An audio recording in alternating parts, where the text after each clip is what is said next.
orar com todos vocês. E quero que ele ore também. Ele seja, ore conosco agora, em nome de Jesus. Eu não sei se ele compreende. Ore abençoando os homens do Brasil e o Brasil. הללויה. אבא בשמיים, אנחנו מודים לך על היום הזה. תודה אבא על הברכה שקיבלנו כאן כשבאו האנשים הטובים האלה אבא. תודה על האנשים האלה שמשוחים ברוח הקודש אבא. הללויה אבא. אני אברך אתכם ברכת הכהנים. הללויה אבא. יברכך אדוני וישמרך. יאר אדוני פניו אליך ויחונך. יישא אדוני פניו אליך ויעשה בך שלום בשם ישוע המשיח. אנחנו מודים לך אבא. הללויה אבא.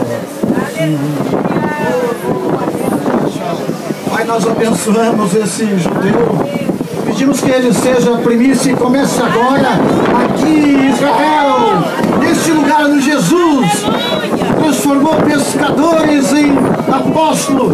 Senhor, usa este homem para trazer outros como Pedro, Senhor. Ele seja hoje do século 21, Pedro, ungido, cheio da tua glória.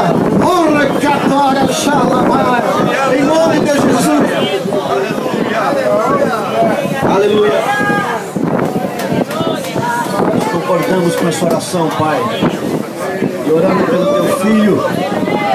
Estamos orando por todo este povo,